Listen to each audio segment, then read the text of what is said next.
بسم اللہ الرحمن الرحیم الرحمن علم القرآن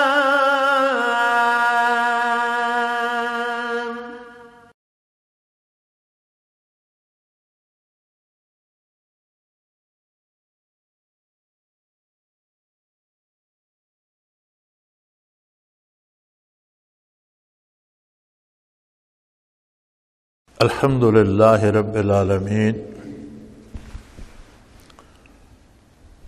والصلاة والسلام علی حبیبہ محمد وآلہ وصحبہ اجمعین۔ اعوذ باللہ من الشیطان الرجیم، بسم اللہ الرحمن الرحیم۔ لقد جاءکم رسول من انفسکم عزیز علیہ ما عنتم حریص علیکم بالمؤمنین رؤوف رحیم۔ فإن تولوا فقل حسبی اللہ لا الہ الا ہو علیہ توکلت وہو رب العرش العظیم۔ اللہم سبحانک لا علم لنا الا ما علمتنا انک انت العلیم الحکیم۔ مولایا صلی وسلم دائما ابدا علی حبیبک خیر الخلق کلہم۔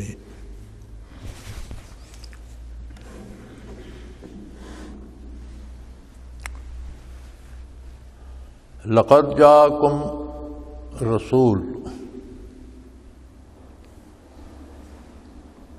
ارشاد باری ہے یقیناً تمہارے پاس ایک پیغمبر تشریف لا چکے۔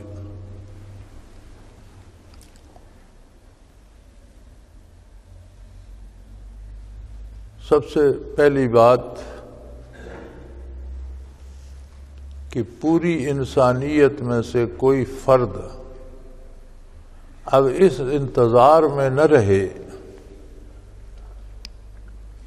کہ اور کوئی آنے والا آئے گا پھر حالات تبدیل ہوں گے، اور کوئی آنے والا آئے گا تو میں اس کی پیروی کر لوں گا، اور کوئی آنے والا آئے گا تو وہ مجھے منزل پہ پہنچا دے گا۔ فرمایا اب کوئی نہیں آئے گا، تمہارے پاس اللہ کے رسول تشریف لا چکے۔ اب قیامت تک کے لیے یہی رسول اللہ صلی اللہ علیہ وآلہ وسلم ہادی برحق ہے، اور قیامت تک کی انسانیت میں سے وہی فلاح پانے والا ہے جو حضور کا دامن تھام لے۔ دوسری تعریف قرآن کریم نے یہ فرمائی من انفسکم، اپنے اس رسول، اپنے اس پیغمبر کو میں نے تمہارے میں سے، یعنی تمہاری جنس میں سے، انسانوں میں سے پیدا فرمایا، اور جس کے باعث انسان اشرف المخلوقات ہے۔ اللہ کی بے پناہ مخلوق ہے جسے ہم شمار بھی نہیں کر سکتے، ان سب میں انسان افضل ہے۔ اور انسان کی فضیلت کیا ہے؟ انسان کے علاوہ ساری مخلوق، خواہ وہ نوری فرشتے ہوں، ساری مخلوق حکم کی تعمیل کرتی ہے، حاکم کی اطاعت کرتی ہے، لیکن کسی میں یہ جرت نہیں کہ وہ آنکھ اٹھا کر دیکھ سکے کہ حاکم کون ہے، حاکم کیسا ہے۔ معرفت الہی کی جرت کسی میں نہیں، کسی کو یہ استعداد ہی نہیں بخشی گئی سوائے انسانوں کے، اور انسانوں میں مرکز معرفت الہی ہیں محمد الرسول اللہ صلی اللہ علیہ وآلہ وسلم۔ تمام انبیاء نے بھی آپ سے استفادہ کیا، اور تمام امتوں نے اپنے اپنے نبیوں سے استفادہ کیا، تو بالواسطہ ساری امتوں نے حضور سے استفادہ کیا۔ اور جو امت براہ راست حضور کی ہے، اللہ کریم نے اسے فرمایا خیر امہ، بہترین امت ہے ساری امتوں میں جو براہ راست نبی کریم صلی اللہ علیہ وسلم سے مستفید ہوتی ہے۔ اگر یہی رسول اللہ صلی اللہ علیہ وسلم فرشتوں میں سے ہوتے تو پھر فرشتے اشرف المخلوقات ہوتے، کسی اور مخلوق میں سے ہوتے تو وہ مخلوق اشرف المخلوقات ہوتی۔ یہ پوری انسانیت پر اللہ کریم کا احسان ہے کہ اپنی سب سے محبوب سب سے عظیم ہستی کو انسانوں میں سے پیدا فرمایا اور انسانیت کو یہ شرف بخشا کہ وہ مخلوق میں افضل ترین ہو گئی۔ لیکن یہ بھی یاد رہے، ثم رددناہ اسفل السافلین،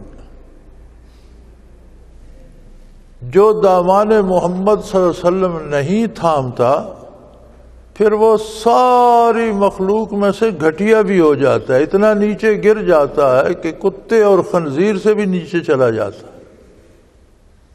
اسفل السافلین، سب میں سے نیچے چلا جاتا ہے، ساری مخلوق میں سے گھٹیا مخلوق وہ ہوتا ہے جو انسان ہو کر شرف انسانیت سے محروم رہے۔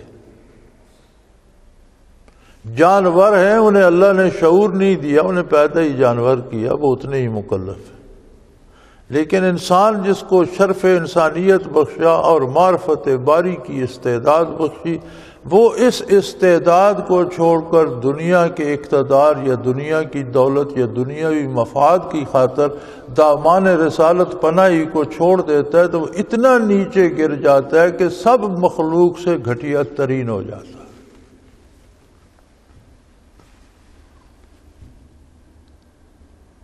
سو فرمایا، پہلی صفت یہ فرمائی کہ آنے والا نبی تشریف لا چکا۔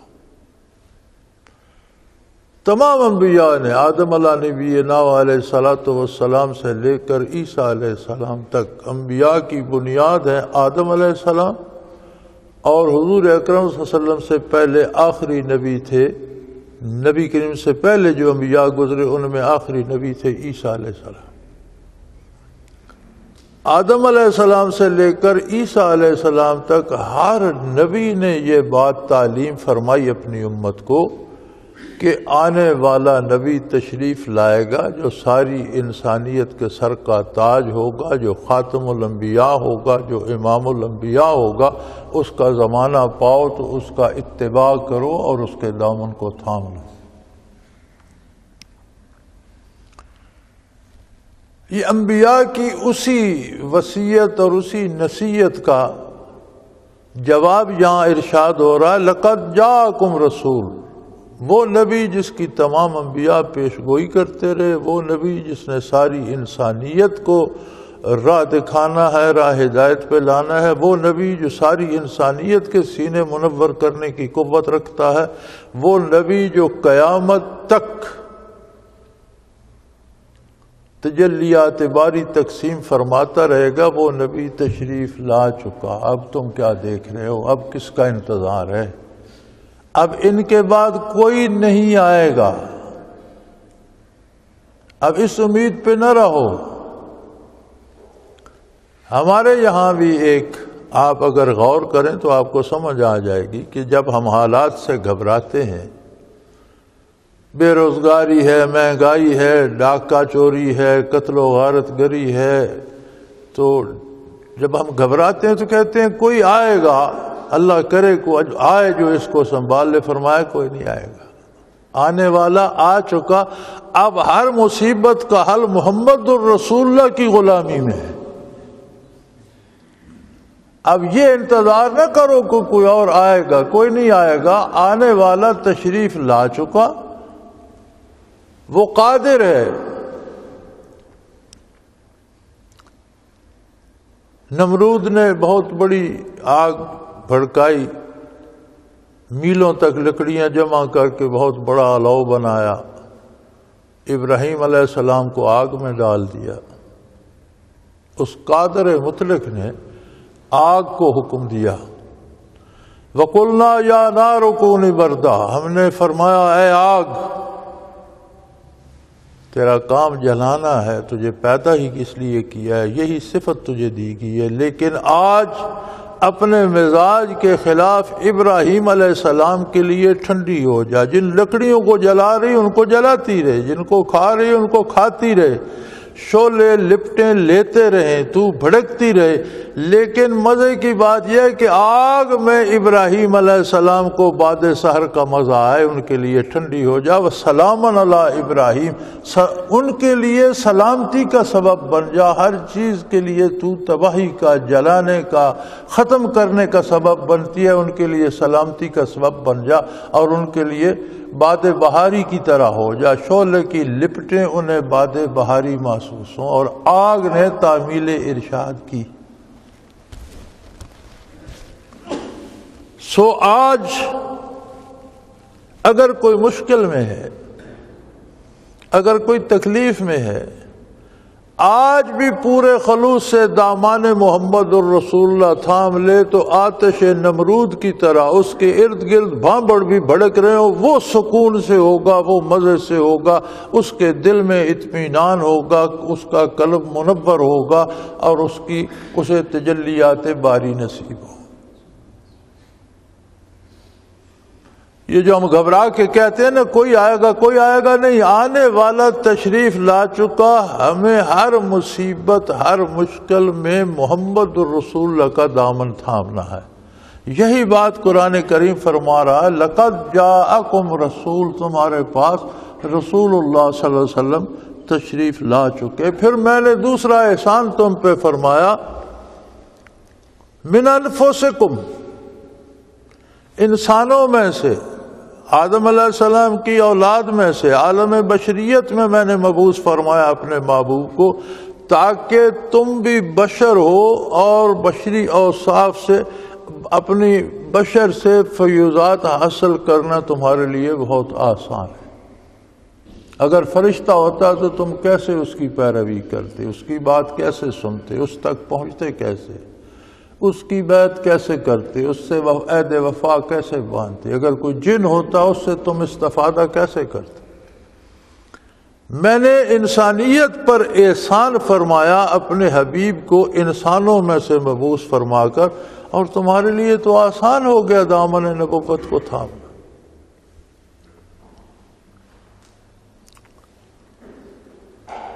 تیسری تعریف یہ فرمائی، بھی ہم تو دامن تھامنا چاہتے ہیں۔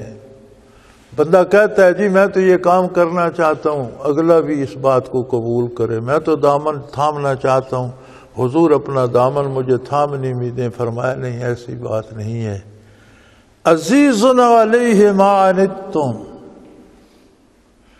میرا نبی اس قدر کریم ہے، اس قدر رحیم ہے، وہ مجسم رحمت ہے، رحمت للعالمین ہے، ساری کائنات کے لیے مجسم رحمت ہے، اور اتنا کریم ہے کہ دکھ تمہیں ہوتا ہے، تکلیف انہیں ہوتی ہے۔ عزیز علیہ ما عنتم، ٹھوکر تمہیں لگتی ہے، دکھ وہ محسوس کرتے۔ کوئی کافر کفر پہ مر جاتا ہے تو اس کا دکھ بھی حضور محسوس کرتے ہیں، اور تکلیف ہوتی ہے کہ میری بعثت کے بعد یہ بدبخت جہنم میں کیوں گیا، کاش یہ میرا دامن تھام لیتا اور رحمت الہی کو پا لیتا۔ یعنی عام انسان کے لیے عزیز علیہ ما عنتم، بنی آدم کے لیے، بنی آدم پہ جو تکلیفیں آتی ہیں، بنی آدم پہ جو دکھ آتے ہیں، ان کی کیفیات محسوس فرماتا ہے میرا رسول صلی اللہ علیہ وسلم۔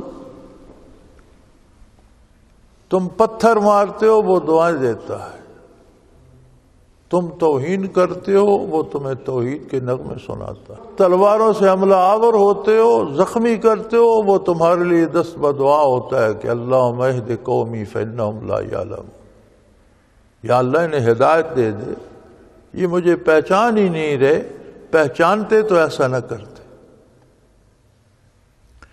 پھر تمہیں جب دکھ پہنچتا ہے، انسانیت کا سب سے بڑا دکھ کیا ہے؟ ہم یہ سمجھتے ہیں مال ضائع ہو گیا، دکھ ہو گیا، اولاد پہ کوئی مصیبت آ گئی، دکھ ہو گیا، اپنے وجود پہ کوئی بیماری آ گئی، دکھ ہو گیا۔ میرے بھائی، مال کھو جائے مال پھر مل جاتا ہے، تکلیف بیماری آ جائے اللہ شفا بھی دے دیتا ہے، اولاد لے بھی لیتا ہے، دے بھی دیتا ہے۔ لیکن ایک بات جو انسانیت کا دکھ ہے وہ یہ ہے، اصل تکلیف جو انسان کے وہ یہ ہے کہ اس کے ہاتھ سے دامان رسالت چھوٹ جائے، اس سے اللہ کی اطاعت چھوٹ جائے۔ یہ اتنا بڑا نقصان ہے جس کا کوئی اندازہ نہیں کیا جا سکتا۔ اور فرمایا جب یہ دکھ تمہیں ہوتا ہے، محسوس میرا نبی کرتا ہے اور اسے دکھ ہوتا ہے کہ یہ بندہ میری بعثت کے بعد پھر کیوں اللہ کی رحمت سے محروم رہے۔ عزیز علیہ ما عنتم حریص علیکم، حریص کہتے ہیں اردو میں، اس کا ترجمہ ہوتا ہے لالچی۔ نبی کریم صلی اللہ علیہ وسلم کو کس بات کی ہرس تھی، کس بات کا لالچ تھا؟ لالچ ہوتا ہے کچھ لینے کا، عہدہ لینے کا لالچ ہوتا ہے، دولت سمیٹنے کا لالچ ہوتا ہے۔ لیکن یہ عجیب ہرس ہے، یہاں لالچ ہے نبی کریم صلی اللہ علیہ وسلم کو انوار باری بانٹنے کا، کہ جتنے لوگ قبول اسلام کرتے ہیں، جتنوں کے سینے منور ہوتے ہیں، تو میرا نبی سیر نہیں ہوتا کہ یہ کافی ہے باقیوں کو نہیں، آپ کی خواہش پاک اور بڑھتی جاتی ہے کہ اور لوگ بھی آئیں، اور بھی آئیں، اور بھی سیراب ہوں۔ حریص علیکم، تمہارے معاملے میں میرا نبی سیر نہیں ہوتا، اس کا جی نہیں بھرتا، وہ زیادہ سے زیادہ انسانوں کو تجلیات باری یعنی لینے کی ہرس ہوتی ہے جسے ہم جانتے ہیں، یہ ہرس دینے کی ہے، بانٹنے کی ہے۔ ہم حریص اسے کہتے ہیں جو لینے کے معاملے میں جس کا پیٹ نہ بھرتا ہو، تو کہتے ہیں یار یہ بڑا حریص ہے، اس کی آنکھوں میں بھوک ہے، یہ اس کی تسلی نہیں ہوتی۔ یہاں حضور نے کسی سے کچھ نہیں لینا، کوئی آپ کو کسی بندے کی احتیاج نہیں ہے، آپ کا سارا معاملہ اللہ رب العزت کے ساتھ ہے، اور جس نے آنا ہے اس نے حضور سے لینا ہے۔ حضور حریص ہے دینے کے معاملے میں کہ کروڑوں انسان در اقدس پہ آ کے تجلیات باری سے فیض یاب ہوتے ہیں، تو میرے نبی کا جی نہیں بھرتا، پھر دعا کرتا ہے یا اللہ جو باقی ہیں ان کو بھی توفیق دے، ان کے لیے محنت فرماتا ہے، ان کے لیے جو پتھر مارتے ہیں ان کے لیے دعائیں فرماتا ہے کہ یا اللہ انہیں ہدایت دے دے۔ احد میں رخ انور زخمی ہو گیا، دندان مبارک ٹوٹ گئے، رخ انور پہ زخم آئے، اٹھا کر آپ کو احد کی غار میں لے جایا گیا، تو حضور دعا فرما رہے تھے اللہم اہد قومی فانہم لا یعلمون، یا اللہ ان لوگوں کو ہدایت کر دے، یہ مجھے جان ہی نہیں رہے، پہچان نہیں رہے، پہچانتے تو میرے ساتھ یہ سلوک نہ کرتے۔ یعنی کیسا عجیب معاملہ ہے کہ ہم گناہ کی طرف بھاگتے ہیں، وہ ہمیں اللہ کے کرم کی طرف پکارتے ہیں،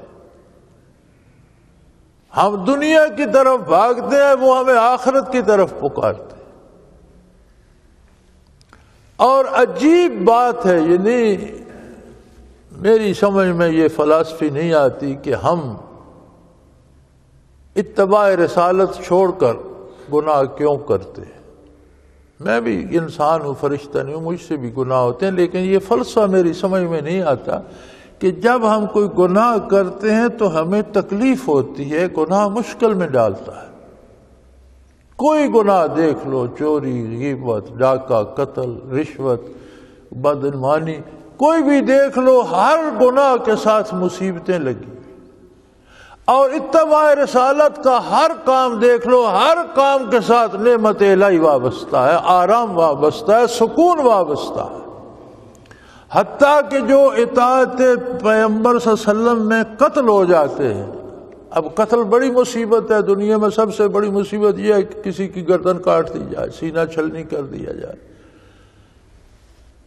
تو ارشاد ہوتا ہے کہ روز حشر وہ لوگ جن کے سینے چھلنی ہوئے راہ حق میں، وہ لوگ جن کی گردنیں کٹی، وہ جب پیش ہوں گے تو اللہ کریم ان سے پوچھیں گے کہ کیا چاہتے ہو تم لوگ؟ تمہارے پاس جو تھا تم نے لٹا دیا، حتیٰ کہ جان بھی میرے راہ میں میرے نبی کے اتباع میں دے دی، اب مانگو تم کیا مانگتے ہو؟ تو وہ کہیں گے یا اللہ اس دنیا کو پھر سے آباد کر، ہمیں واپس بھیج، ہم ویسا ہی جہاد کریں اور اسی طرح پھر تیری راہ میں ہماری گردن کٹے سینے چھلنیوں کہ جو لذت اس میں تھی وہ کہیں نہیں۔ یعنی بظاہر ہم سمجھتے ہیں کہ اس پہ بہت دکھ گزرا جو شہید ہو گیا، اللہ فرماتا ہے اس میں تو اسے اتنی لذت آئے گی کہ وہ آخرت میں بھی تمنا کرے گا کہ کاش دنیا پھر آباد ہو، میں پھر حضور کے اتباع میں میدان جہاد میں نکلوں اور پھر وہ لذت مجھے نصیب ہو۔ فرمایا حریص علیکم، تمہارے معاملے میں میرے نبی کبھی سیر نہیں ہوتے، کروڑوں اربوں انسان قبول کر لیں اسلام تو جو بچ جائیں ان کے لیے پھر ان کے دل میں آرزو ہوتی ہے کہ کاش یہ بھی قبول کر لیتے۔ یہ تو عام عالم انسانیت کے لیے ہیں، وہ مومن کافر ہے، بے دین ہے، مشرک ہے، کوئی بھی ہے، لیکن آپ کی تمنا اس کے حق میں یہ ہے۔ اور جو ایمان لے آتے ہیں بالمؤمنین رؤوف الرحیم، جو ایمان لے آتا ہے اس کے لیے آپ سب سے بڑے شفقت کرنے والے اور سب سے بڑے مہربان۔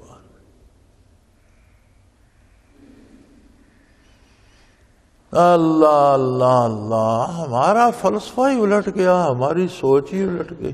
ہم کہتے ہیں بڑا مشکل ہے جی حضور کی غلامی کرنا، بڑا مشکل ہے جی دین پر عمل کرنا۔ اللہ کے بندو، دین کے خلاف مشکل ہے، دین پر عمل تو مشکل نہیں۔ ہر وہ کام جو شرعاً ناجائز اسے سوچ کر دیکھو، عملاً وہ مشکل ہے۔ اللہ کریم فرمائیں گے نا کہ یہ دوستیوں پر ہم نے زیادتی نہیں کی، ما ظلمنا، ہم نے ان پر زیادتی نہیں کی، ولیکن کانوا انفسہم یظلمون، انہوں نے اپنے آپ کے ساتھ ظلم کیا ہے۔ ساری زندگی دنیا میں بھی دکھ اٹھائے ہیں، مصیبتیں کاٹی ہیں، جیلیں کاٹی ہیں، بدنامیاں اٹھائی ہیں اور بے عزتی کرائی ہے، تکلیف میں رہے ہیں اور مر کر جہنم میں چلے۔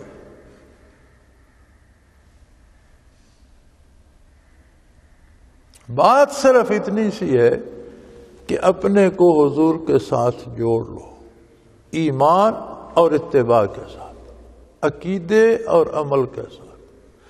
پھر اگر تم سے غلطی ہوتی ہے تو نبی کریم تمہیں چھوڑ نہیں دیں گے، وہ بڑے شفیق ہیں۔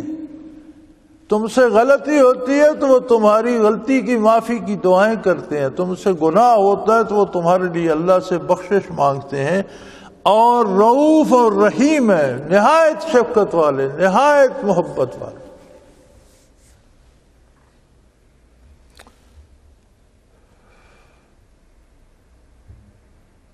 محبت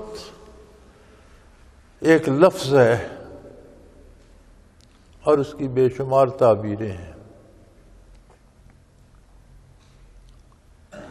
دنیا میں جنہیں ہم محبتیں کہتے ہیں یہ محبتیں نہیں ہوتی، یہ لالچ اور سوداگری ہوتی ہے۔ ہم کہتے ہیں ہمیں اولاد سے بڑی محبت ہے،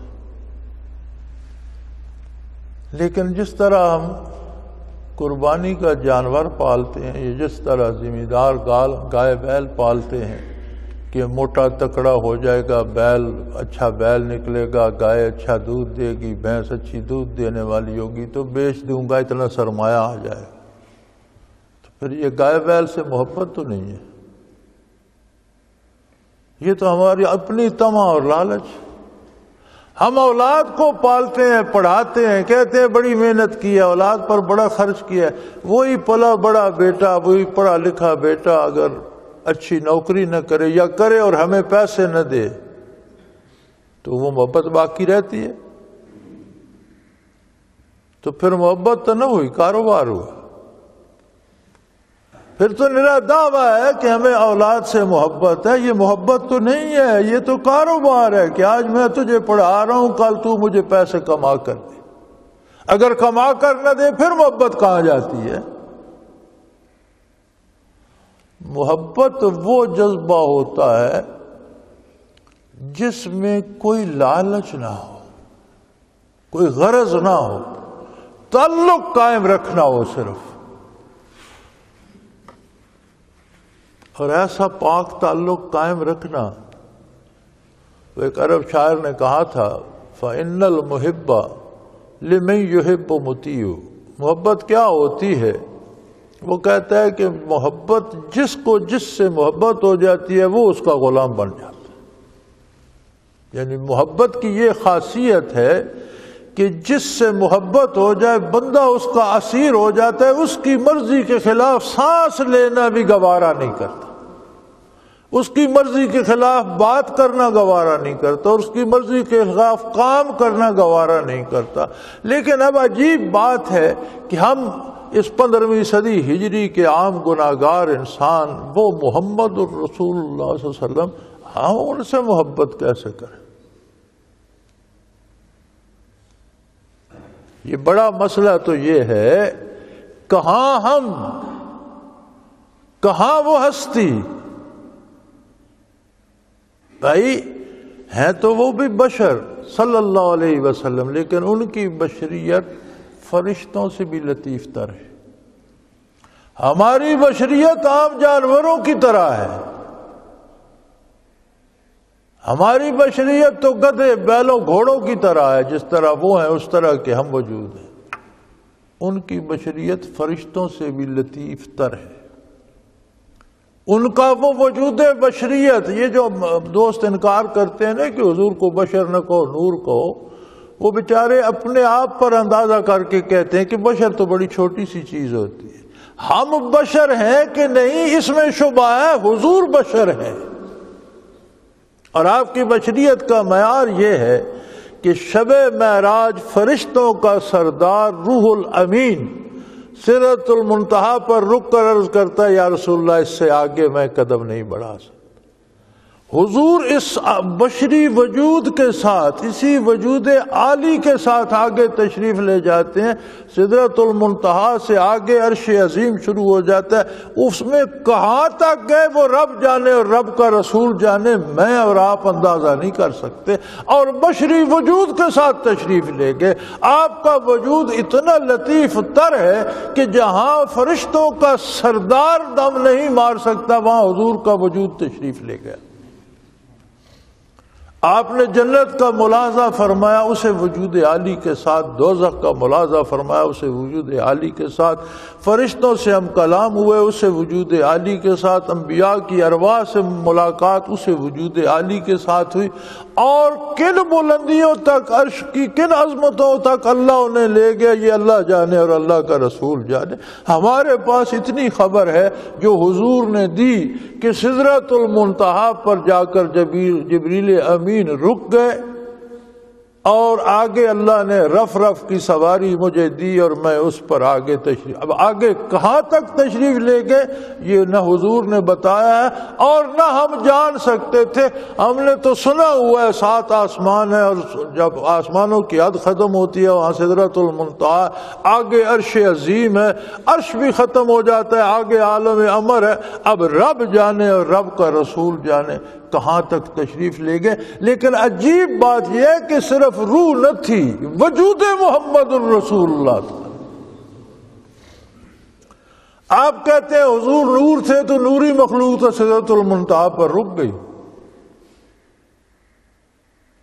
مولوی رومی نے کہا تھا اللہ ان پر کروڑوں رحمتیں فرمائے کہ جبرائیل امین نے عرض کیا اگر یک سر موئے برتر پرم، اگر یک سر موئے برتر پرم فروغ تجلی بسوزت پرم، کہ میں ایک بال جتنا بھی یہاں سے آ کے جاؤں تجلیات باری میرے پروں کو جلا کر خاک کر دے، میں آگے نہیں جا سکتا. یہ نوری مخلوق کا سردار ہے اور بشر ہے محمد الرسول اللہ جو اس سے آگے وجود عالی کے ساتھ تشریف لے گئے. بشریت کا انکار نبوت کا انکار ہے. لوگ سادے ہیں، لوگ سمجھتے ہیں ہم بشر ہیں تو اپنے پر قیاس کرتے ہیں تو کہتے ہیں حضور ایسے نہیں ہو سکتے، حضور نور پائی. ہم پتہ نہیں بشر ہیں کہ نہیں. بشریت تو وہ ہے جو نبی کریم صلی اللہ علیہ وسلم کو نصیب، اور پھر کوئی ذرا کسی کو نصیب ہوگا تو حضور کی وساطت اور غلامی سے نصیب ہوگا. جو معروم ہوگا فرمایا بشر نہیں، وہ تو خنزیر سے بھی کم تر ہے. ثم رددنا اسفل سب سے گھٹیا جو مخلوق ہے اس سے بھی وہ کم تر ہے. تو پھر بھائی ہم وہاں اتنی عالی جگہ پر محبت کیسے کریں؟ مسئلہ تو یہ ہے کہ ہم کہاں، آپ کا مقام عالی کہاں. لیکن اللہ فرماتا ہے بالمؤمنین رؤوف الرحیم. تم ایمان لے آؤ، اگلا کام وہ کر لے گا، وہ تمہیں محبتیں لٹا دے گا، تمہارا دل محبتوں سے سیراب کر دے. انسان تو انسان ہے میاں، اس نے تو پتھروں درختوں کو محبتیں لٹائیں. حدیث شریف میں موجود ہے، مشکات میں بھی موجود ہے. حضور فرماتے ہیں مجھے اب بھی وہ پتھر اور درخت یاد ہیں، جب میں گزرتا تھا تو وہ کہتے تھے السلام علیکہ یا رسول اللہ. ابو جہل کی بند مٹھی میں کنکریوں کو بھی یہ شعور آ گیا، یہ لا الہ گفت الا اللہ گفت جوہر احمد رسول اللہ. اس نے تو سوال کیا حضور آپ اگر اللہ کے نبی ہیں تو بتائیں میری مٹھی میں کیا؟ فرمایا میں بتاؤں یا مٹھی والی بتا دے میں کون ہوں؟ کنکروں نے کہا لا الہ الا اللہ محمد الرسول. محبت محبوب میں ہوتی ہے، محبت کرنے والے میں نہیں ہوتی. محبت وہ خوبی ہے جو محبوب میں ہوتی ہے، جب وہ دل میں اترتی ہے تو بندہ اس سے محبت کرنے لگتا ہے. تو یہ محبت کا مرکز ہے محمد الرسول صلی اللہ علیہ وسلم کا وجود مسعود. کتنا مسجد نبوی بنی، اللہ صاحب الصلاۃ والسلام جو شاطینیاں لگائیں گے ان کے نیچے ستون کھڑے کیے گئے، دیواریں بھی بنی، ستون بھی کھڑے کیے گئے. محراب کے پاس جو ستون تھا نبی صلی اللہ علیہ وسلم کی عادت مبارک تھی اور عرب کا رواج بھی تھا، ہر چیز کا نام رکھتے تھے، گھوڑے کا، اونٹ کا، گائے کا، بیل کا، بیٹے کا، نیزے کا، تلوار کا، مکان کا، اور مکان میں ستونوں کا اور کڑیوں کا بھی نام رکھتے تھے. ایک ستون محراب شریف کے قریب تھا، کھجور کے خشک تنے کا ستون تھا. نبی صلی اللہ علیہ وسلم جب جمعے کو خطبہ دینے کے لیے کھڑے ہوتے تو اس کے ساتھ کبھی کبھی ٹیک لگا لیا کرتا. ایک صحابی کہیں تشریف لے گئے، انہوں نے کسی بادشاہ کا تخت دیکھا، 2-3 زینے بنا کر اوپر بیٹھنے کی جگہ بنی ہوئی تھی. وہ واپس آئے، انہوں نے کہا یا رسول اللہ بہت خوبصورت چیز دیکھی ہے، اگر آپ اجازت دیں تو آپ کے لیے ویسا ممبر بنایا جائے.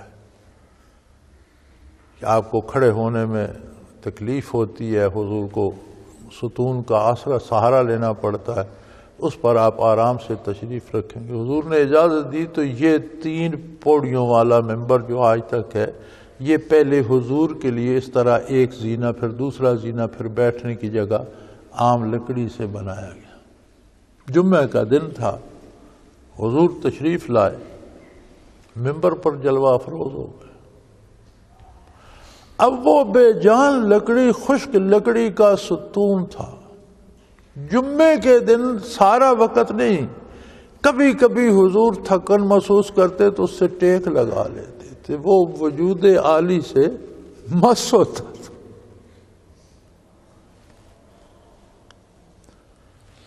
سیاہ میں موجود ہے، سیاستہ میں، حدیث کی کتابوں میں، مستند کتابوں میں مستند حدیث ہے کہ جب حضور ممبر پر بیٹھے تو وہ ستون اس طرح بلک بلک کر رویا کہ پوری مسجد نے اس کی آواز سنی، چیخ و پکار کر کر.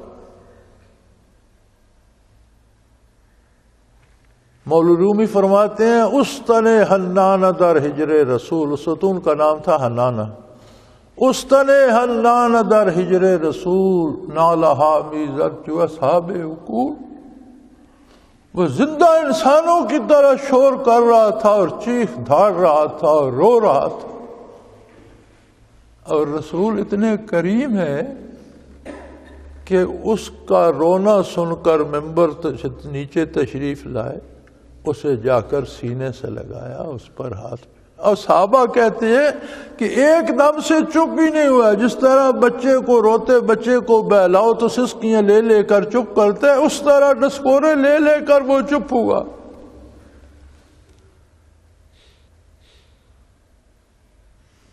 تو محبت ہے تو اس طرح بٹ رہی ہے کہ جو کبھی ذرا سا وجود عالی سے مس ہوتا تھا، خشک لکڑی کا تنا، اس میں بھی عشق کے اور جدائی اور وصل کے جذبات پیدا ہو گئے، اسے بھی سمجھ آ گئی کہ آج محبوب کا وصال نہیں ہوگا، آج حضور کے وجود عالی سے مس نہیں ہوگا۔ تو یار آپ کو تو اللہ نے انسان بنایا، ذرا دامان رحمت تھام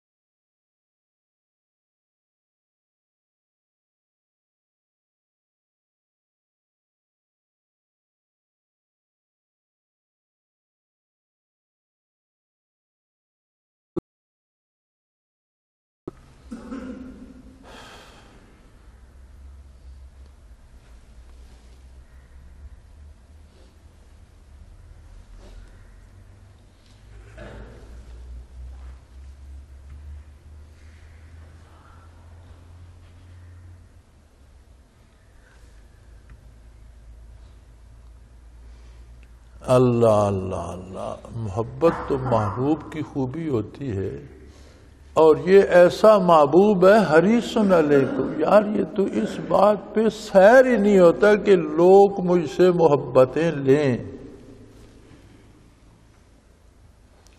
اور یہ آپ صلی اللہ علیہ وسلم کی یہ تمنا اولاد آدم کے لیے ہے۔ جب مومن کی بات آتی ہے فرمایا بالمومنین رؤوف الرحیم، مومنین کے ساتھ تو معاملہ ہی دوسرا ہے۔ وہ غلطیاں کرتے ہیں، آپ درگزر کرتے ہیں، وہ کوتاہیاں کرتے ہیں، حضور ان کی مغفرت کی دعا فرماتے ہیں۔ لیکن بھائی یہ تب ہے کہ جب دل کا رابطہ ہو جائے، دل مان لے، دل میں محبت رسول آ جائے، ورنہ کچھ نہیں بگڑتا۔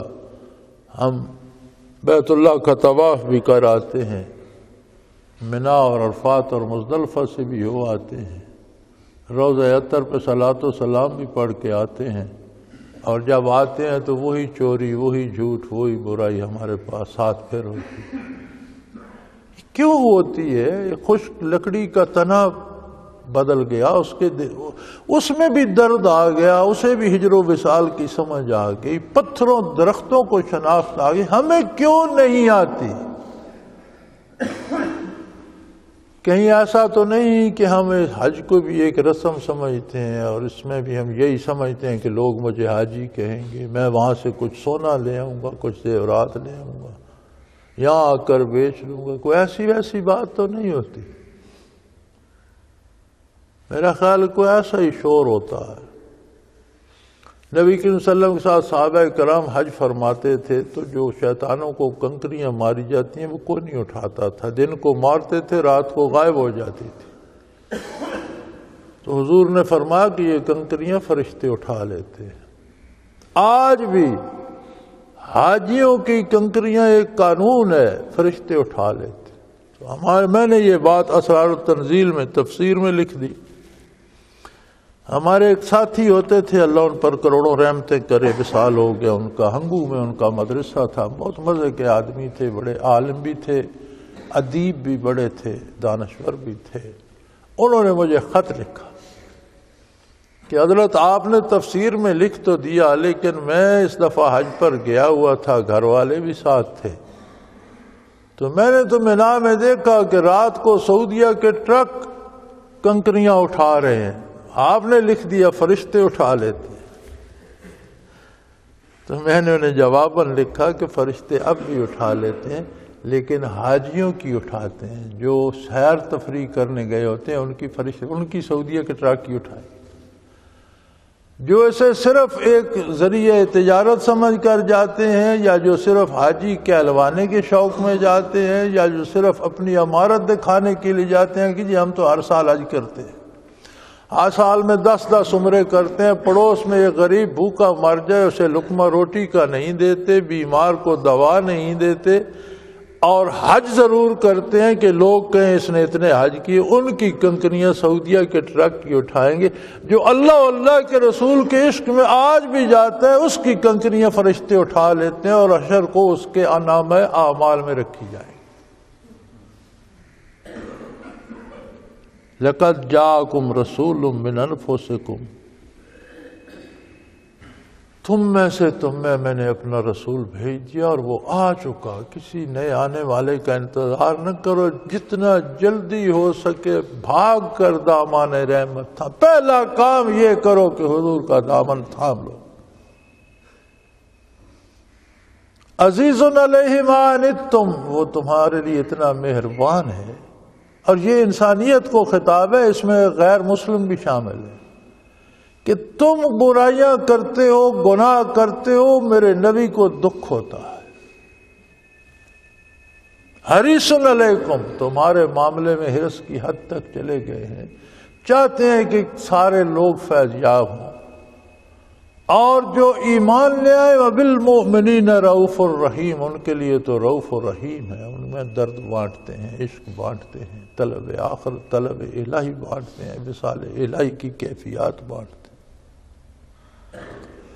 اس سب کے باوجود جب انسان رخ پھیر لیتے ہیں اس نعمت سے، تو فرمایا فَإِن تَوَلَّوْا، اے میرے حبیب اگر یہ لوگ آپ کی ان ساری صفات کے باوجود آپ سے رخ پھیریں تو پھر انہیں بتا دیجئے کہ لوگوں مجھے تمہاری کوئی غرض نہیں ہے، میں نے تم سے کچھ لینا نہیں ہے، میں تمہیں بلا رہا ہوں کچھ دینے کے لیے، لینا کچھ نہیں ہے۔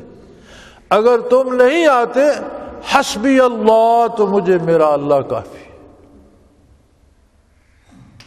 کوئی بھی ایمان نہ لائے تو آپ کی عظمت میں کوئی فرق نہیں پڑتا، اور ساری دنیا مسلمان ہو جائے تو آپ کی عظمت قائم ہے، ہماری محتاج نہیں ہے، اللہ کی دی ہوئی عظمت ہے آپ صلی اللہ علیہ وسلم کے پاس، ہماری محتاج نہیں ہے۔ فرمایا میرے حبیب جو آپ کا دامن تھامنے سے آج بھی بھاگے اسے یہ بتا دو میں تمہارا غرض مند نہیں ہوں، مجھے اللہ کافی ہے، اور وہ اللہ ایسا ہے لا الہ الا ہو، جس کے سوا کوئی عبادت کا مستحق نہیں، وہ واحد و لا شریک ہے، بے مثل و بے مثال ہستی ہے۔ علیہ توکل، تو میں اسی پر بھروسہ کرتا ہوں، میرا بھروسہ تم لوگوں پر نہیں ہے کہ تم زیادہ نمازی ہو جاؤ گے تو میری طاقت بن جائے گی، تم ایمان لاؤ گے تو مجھے کچھ ملے گا، نہیں، میرا بھروسہ اس اللہ پر ہے۔ وَهُوَ رَبُّ الْعَرْشِ الْعَظِيمِ، اور وہ عرش عظیم کا پروردگار ہے، خالق ہے، مالک ہے، چلانے والا ہے، اوصاف سارے دینے والا، وہ واحد و لا شریک ہے۔ عرش عظیم جہاں سے ساری کائنات کی باغ ڈور ہلائی جاتی ہے، جہاں سے ساری کائنات چلائی جاتی ہے، جو کائنات کا سیکریٹریٹ کہہ لیجئے موجودہ زبان میں، وہ جو قرآن کریم اللہ عرش استوا کہ پھر عرش پر جلوہ افروز ہوا، تو اس کا معنی علماء یہی فرماتے ہیں کہ اللہ کسی ایک جگہ مقید نہیں ہے، ہر جگہ موجود ہے۔ عرش کو دنیا کا مرکز بنا دیا، اسی لیے دعا میں ہاتھ اٹھائے جاتے ہیں کہ عرش کی طرف ہاتھ کیے جائیں، اور پوری دنیا کا نظام جہاں سے چلایا جاتا ہے وہاں کا وہ واحد مالک ہے، میرا بھروسہ اس پر ہے، میں لوگوں کا محتاج نہیں۔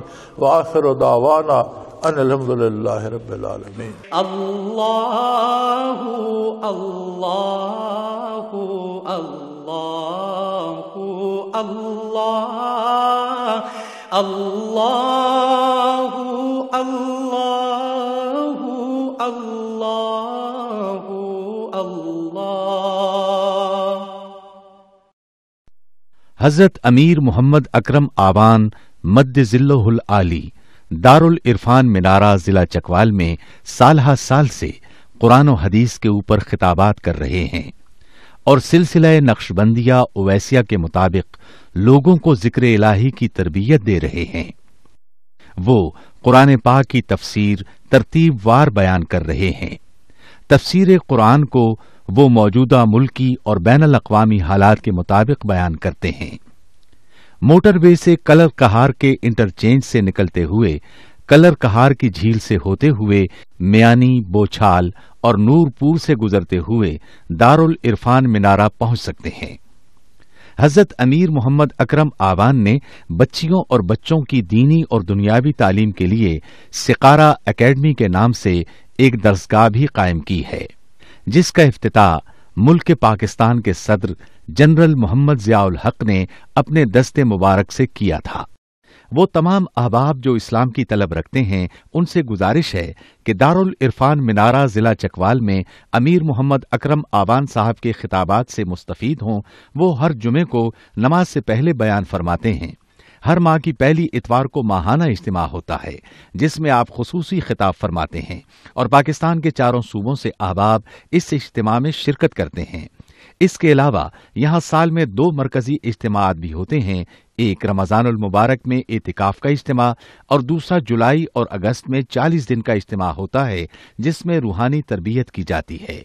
اپنا خون سیماب دے کر اتنا ہم کر جائیں گے، نام آقا کا چمن میں پھر رقم کر جائیں گے۔